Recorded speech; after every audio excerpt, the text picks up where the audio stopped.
Bueno chicos, buenas noches a todos. El día de hoy vamos a ver la primera parte de la fisiología del sistema digestivo, que va a abarcar tanto la cavidad bucal como el esófago.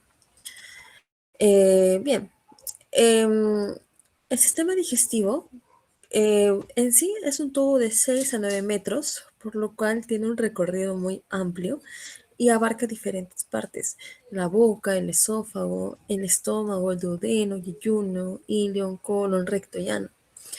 Así que bueno, en esta oportunidad vamos a ver las dos primeras partes, que van a ser la boca y el esófago.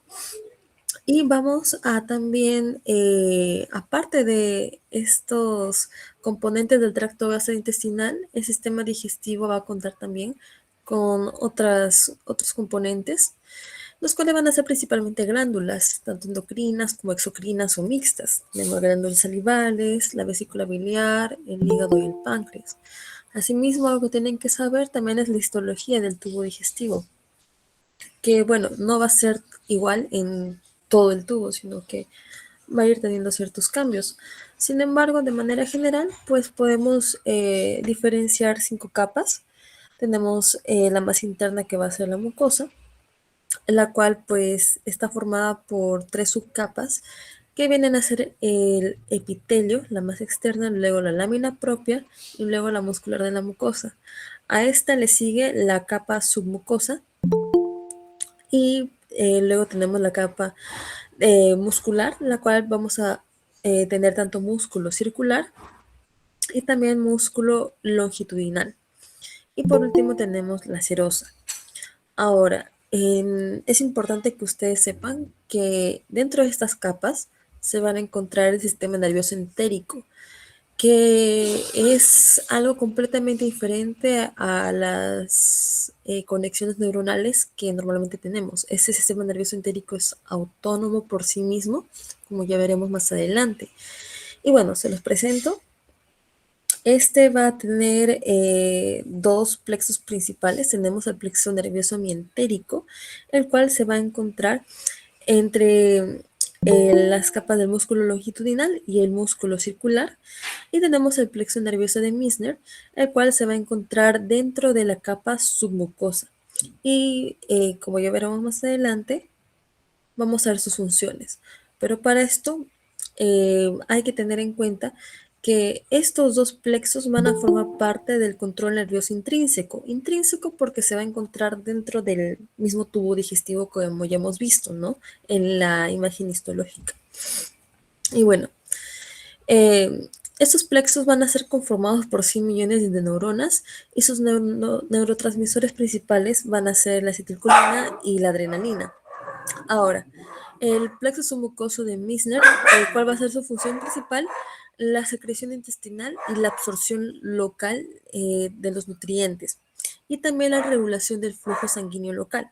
Mientras que el plexo mientérico, o también llamado de Auerbach, va a estar formado por diferentes neuronas que se van a encontrar interconectadas y van a formar unas cadenas lineales, ¿no?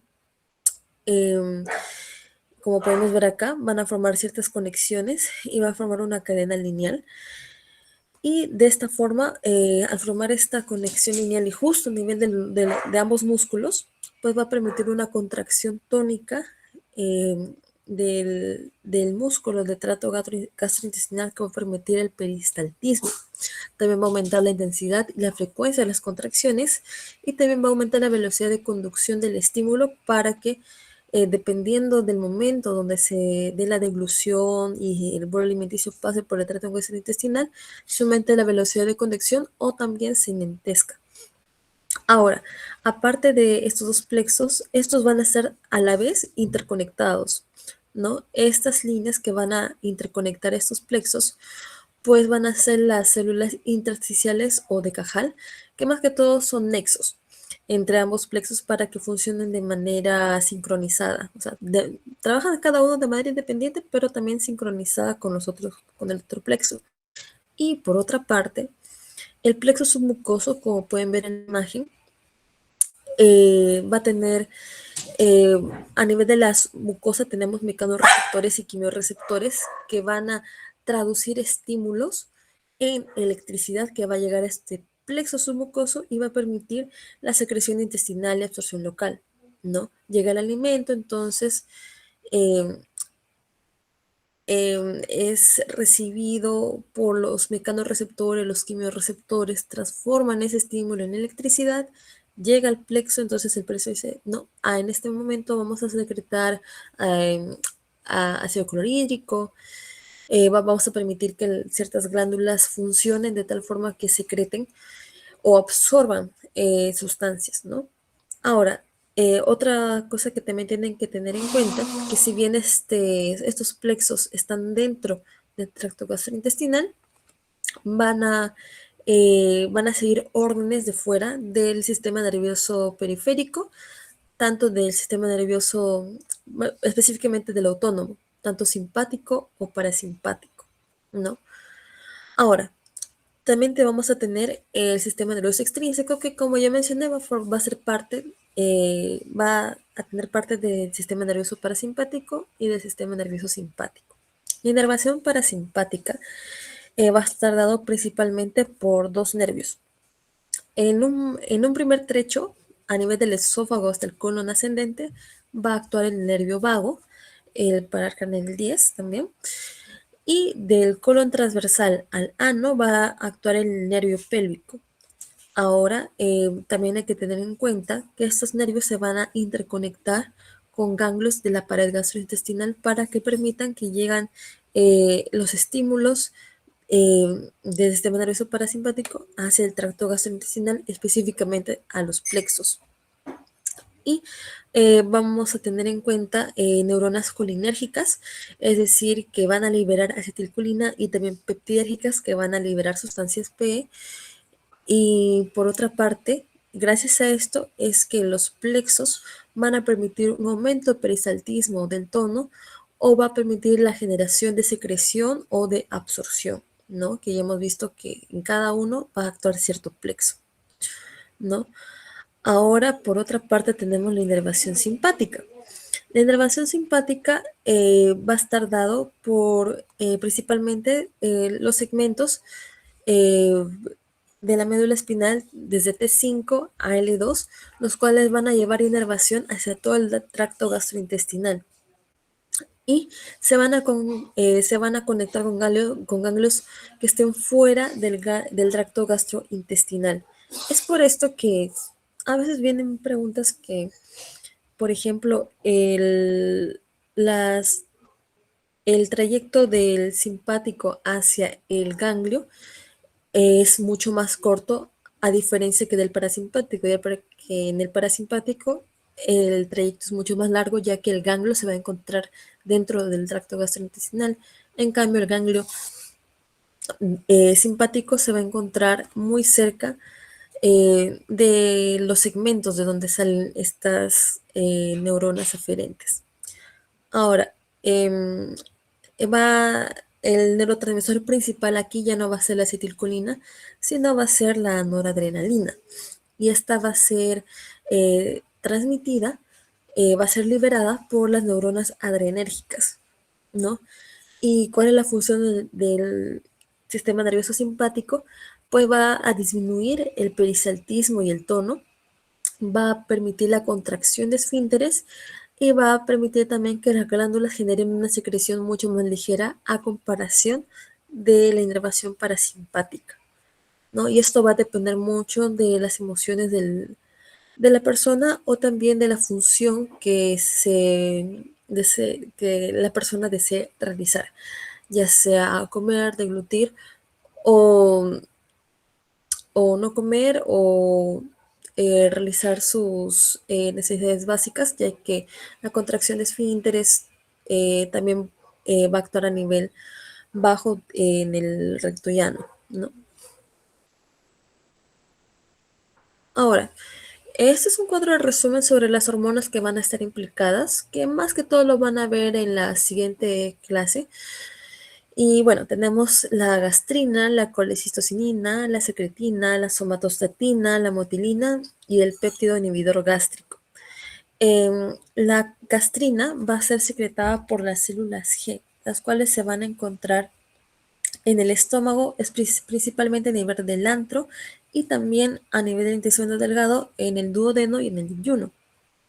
Y bueno, esta gastrina va a ser liberada por las células G cuando estas células estén en contacto con las proteínas o haya distensión, especialmente a nivel de la pared del estómago. Hay distensión, entonces la gastrina pues va a ser secretada por la célula G. Y la gastrina, como ya me verán más adelante, va a ejercer cierta acción que va a permitir la secreción del ácido gástrico, principalmente.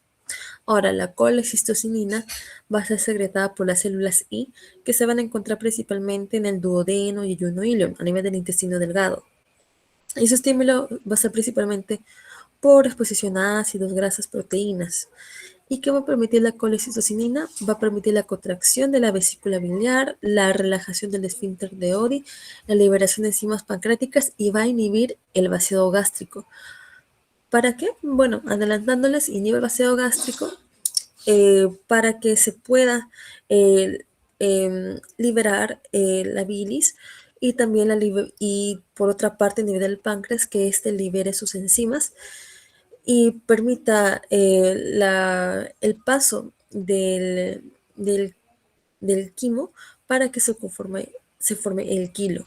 Ahora, por otra parte tenemos la secretina, que es secretada por la célula S a nivel del intestino delgado.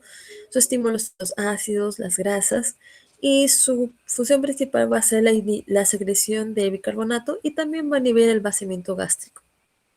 La somatostatina es liberada por la célula D, que se va a encontrar principalmente una parte por el duodeno. Y su estímulo va a ser la exposición al ácido gástrico y también a la gastrina, la cual pues va a estar implicada en la formación del ácido gástrico. Y esta somatostatina va a inhibir la secreción gástrica y también la motilidad gástrica. Ahora, la motilina, como su mismo nombre dice, va a estimular la motilidad del estómago y se va a encontrar principalmente a nivel de las células MO que se encuentran en el duodeno y en el yeyuno. Y el péptido inhibidor gástrico, por último, es secretado por las células K a nivel del duodeno y el yeyuno. Es estimulado por los alimentos y va a estimular la liberación de insulina, principalmente. Esto es un cuadro resumen que es bueno que lo tengan en cuenta para más adelante porque les va a servir cuando se vea la parte de fisiología del estómago y de intestino. Ahora, ya yendo a lo nuestro, vamos a ver la secreción salival, que es la función principal que va a realizar la cavidad oral, ¿no? Bueno, la secreción salival, su producto va a ser la saliva. Y esta saliva, pues, es un fluido hipotónico que va a ser derivado del plasma sanguíneo y va a tener ciertos componentes. Va a tener como componentes agua, también va a tener mucina, también va a tener enzimas como la tialina, que es la alfa-milasa, es decir, que los carbohidratos desde que tú estás comiendo ya se están digiriendo, ¿no? Mientras que las proteínas y las grasas, pues recién más adelante en el estómago y en el paso por el intestino delgado, recién van a ir siendo catabolizadas, ¿no?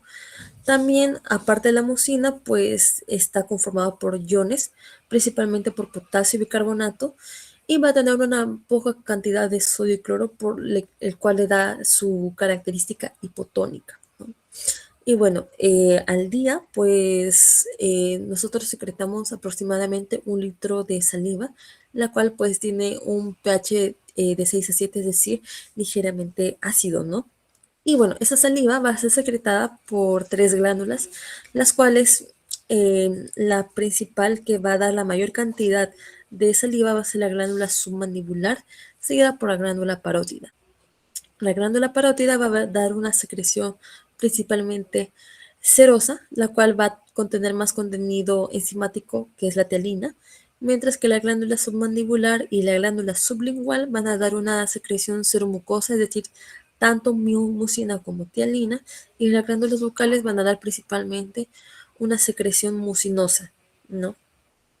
Ahora, la parótida, como podrán ver en la imagen, se ubica delante del oído y su secreción va a desembocar en el conducto de Stensen, mientras que la glándula submandibular se va a encontrar debajo de la mandíbula, como su mismo nombre lo dice, y va a desembocar a nivel del conducto de Wharton.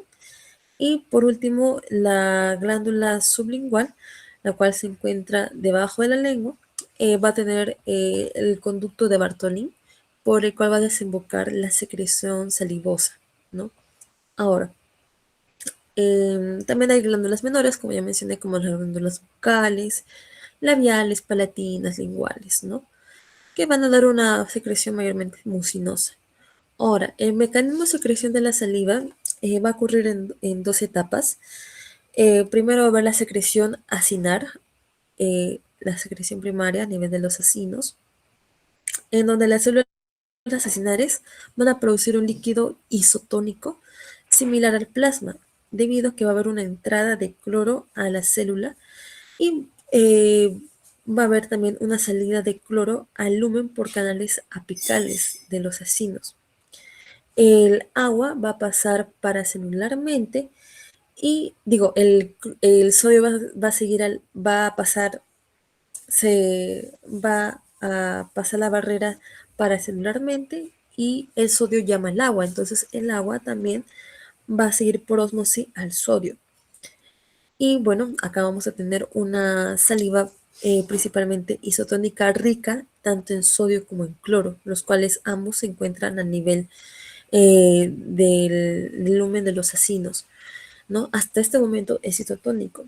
Sin embargo, a nivel de los conductos salivales, a nivel ductal, va a haber una modificación, ya que va a haber una mayor resorción de sodio y cloro y va a haber una mayor secreción de potasio y carbonato.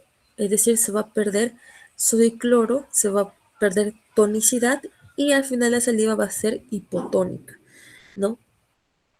Y bueno, esta saliva va a contener 15.000 equivalentes de sodio, 15.000 equivalentes de cloro, 30.000 equivalentes de potasio y 50-70.000 equivalentes de tiamina y también de moco. Ahora, la regulación nerviosa va a estar dada principalmente tanto por una estimulación parasimpática y también una estimulación simpática, ¿no? Ahora, eh, es importante que tengan en cuenta que la estimulación eh, simpática va a estar dada principalmente por los ganglios cervicales superiores, como podemos ver en la imagen. No, acá no se ve, pero los ganglios cervicales superiores van a aumentar la salivación, ya que eh, sus neuronas aferentes van a liberar cierto neurotransmisor, el cual a nivel simpático el principal va a ser la noradrenalina. Y esto van a permitir una salivación moderada que va a ser espesa rica en proteínas, es decir, en la tialina alfa amilasa. Mientras que la estimulación parasimpática, su origen va a ser a nivel de los núcleos salivales superiores e inferiores, los cuales pues se van a encontrar a nivel del bulbo raquídeo. Y estos nervios, núcleos salivares superiores e inferiores, de estos van a salir ciertas neuronas aferentes y esos van a ser principalmente los nervios faciales, el nervio glosofaringio, ¿no?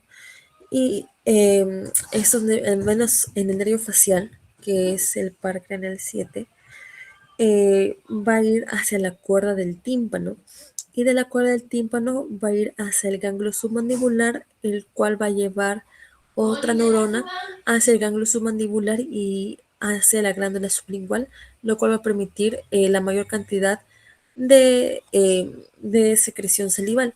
Y por otra parte, tenemos al nervio glosofaringio, el cual se va a encargar principalmente de inervar el ganglio óptico, el cual pues va a permitir el aumento de la secreción salival a nivel de la glándula parótida, ¿no? Y bueno, esto va a permitir el neurotransmisor. Antes de eso, el neurotransmisor aquí va a ser la acetilcolina, mientras que en el simpático, como ya mencioné, es la noradrenalina. ¿Y cuál es el efecto? Que va a permitir una salivación de gran volumen. Acá en la simpática es de una salivación moderada, pero en la parasimpática es una salivación de gran volumen, principalmente mucinosa. Y la estimulación va a venir a partir de estar expuesto a sabores amargos, a sensación de objeto liso, al aumento del apetito, a la exposición de alimentos irritantes, picantes, muy ácidos, o también las náuseas, ¿no? Y por otra parte, también hay que tener en cuenta que el aporte sanguíneo, el plasma de la sangre va a permitir la secreción de calicreína, la cual luego se va a convertir en bradicinina y va a tener un efecto vasodilatador, el cual pues va a aumentar el flujo sanguíneo, lo cual el flujo sanguíneo, como sabemos, la saliva va a estar conformada principalmente de plasma. Entonces, si hay más flujo sanguíneo, hay mucha más saliva. Ahora, ya vamos acabando un poco. Vamos a ver a nivel de la faringe. La faringe y el esófago, principalmente el camino de la deglución. Vamos a tener tres fases en la cual cada una va a tener un tipo de control, el cual la única que es voluntaria es la fase oral, la cual duran menos de un segundo y comienza cuando el alimento está en la boca. Y en esta pues se va a dar la masticación, en donde va a haber la trituración del alimento por parte de los dientes y los músculos masticadores. Asimismo va a haber la mezcla con la saliva, la cual pues va a lubricar el alimento para que este pase sin causar daño a nivel de la mucosa faríngea y esofágica. Y también esta saliva, como ya tiene tialina, ya se va a dar la digestión de los carbohidratos del almidón por la amilasa, ¿no? Y también acá se va a dar la formación del bolo alimenticio, ya que la lengua va a realizar movimientos mecánicos que van a compactar este alimento contra el paladar, formando así el bolo. Y los músculos principales que van a formar parte de la masticación va a ser los músculos maceteros, el temporal, el ptericoides y por supuesto los músculos propios de la lengua, ¿no? Y aquí van a estar principalmente involucrados el nervio trigémino, el cual pues permite el movimiento de los músculos de la masticación, el nervio facial, el par craneal 7, que va a permitir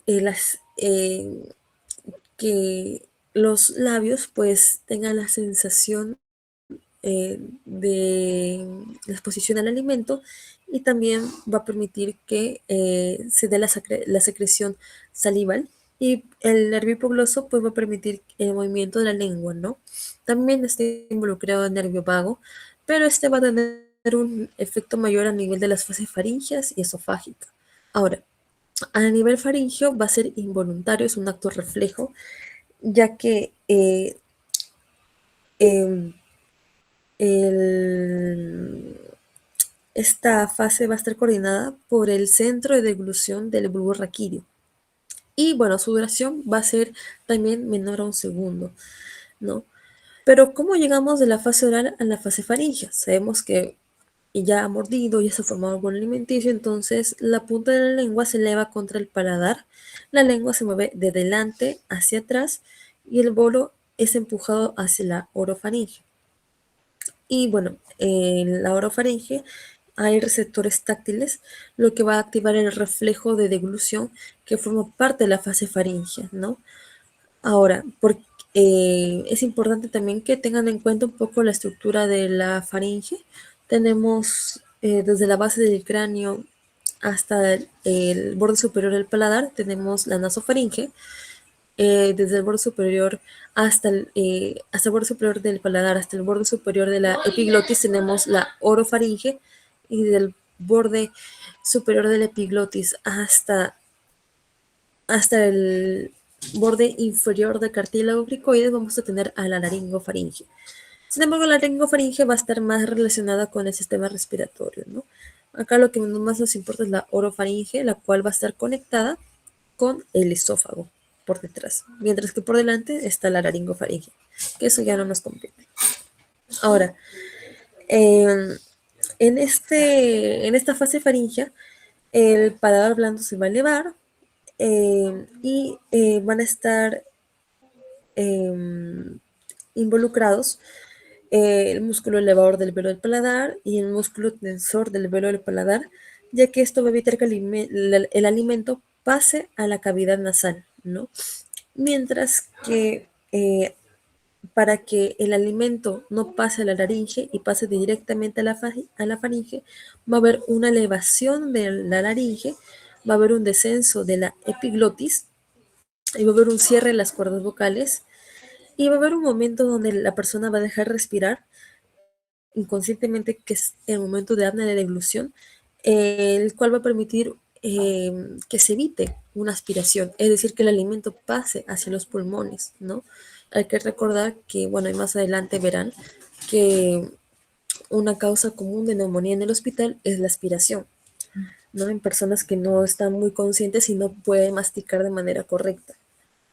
Ahora, en esta fase faríngea van a estar principalmente involucradas áreas epiteliales receptores de la deglución y pilares amigdalinos de la orofaringe, las cuales van a tener ramas sensitivas del nervio trigémino y también del nervio glosofaringeo, los cuales van a llevar tractos solitarios, es decir, neuronas aferentes hacia el centro de la deglución, y luego va a haber un impulso motor por medio del nervio vago que va a permitir que se dé todos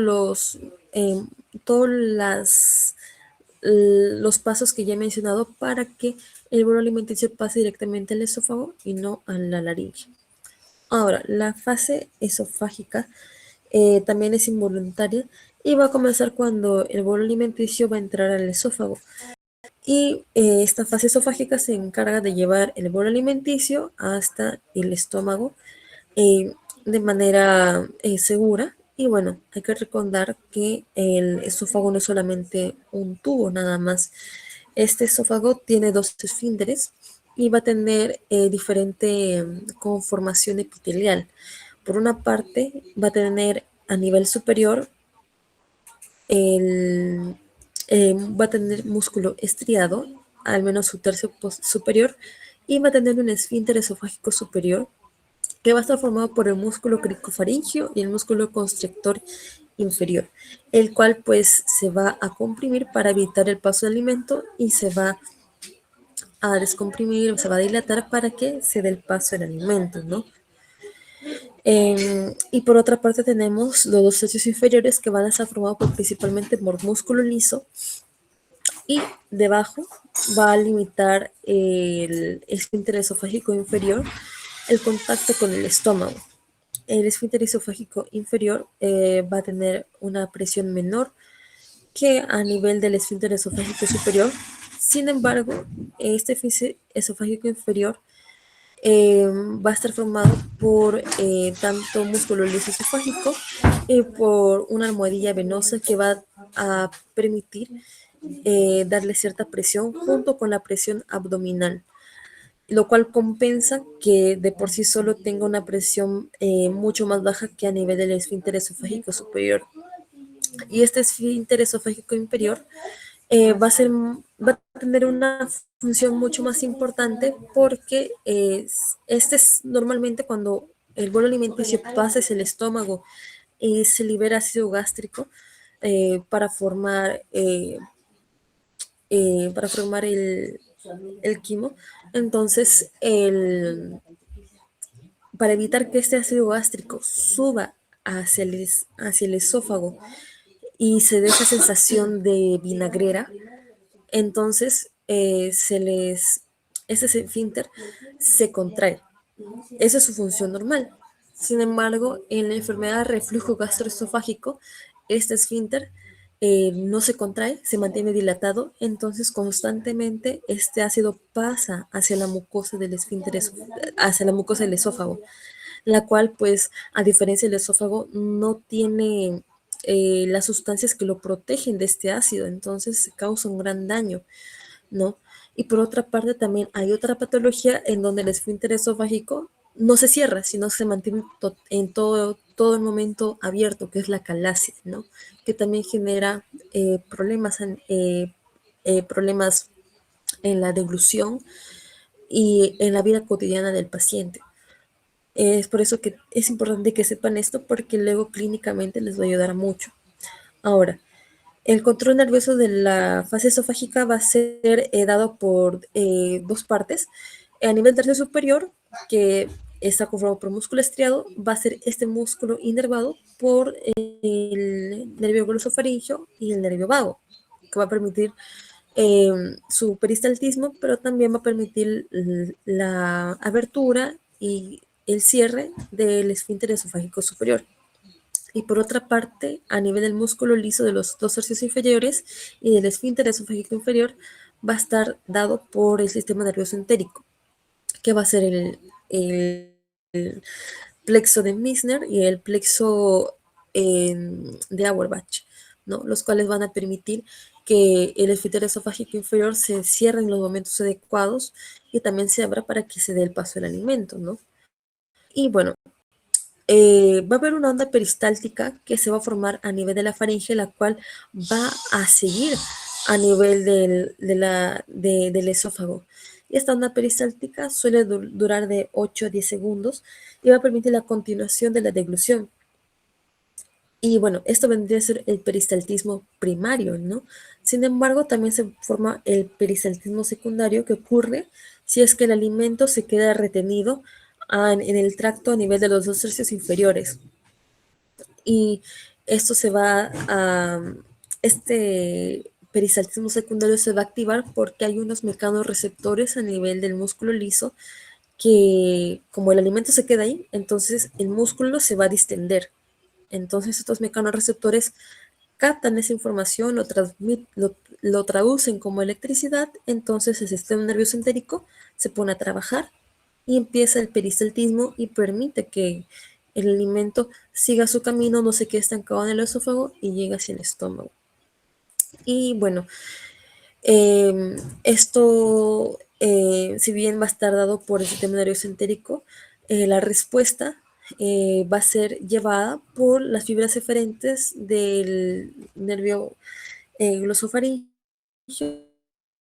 y también del nervio vago. Y bueno, eso sería todo, chicos, con respecto a la cavidad bucal y el esófago. Espero que esto les haya servido. Y bueno, ténganlo en cuenta para la siguiente clase, que es la de estómago y, y glándulas anexas, ¿no? Y eso sería todo. Si tienen alguna pregunta, me la pueden hacer y en un momento le estaré pasando a Shirley las diapositivas para que puedan revisar.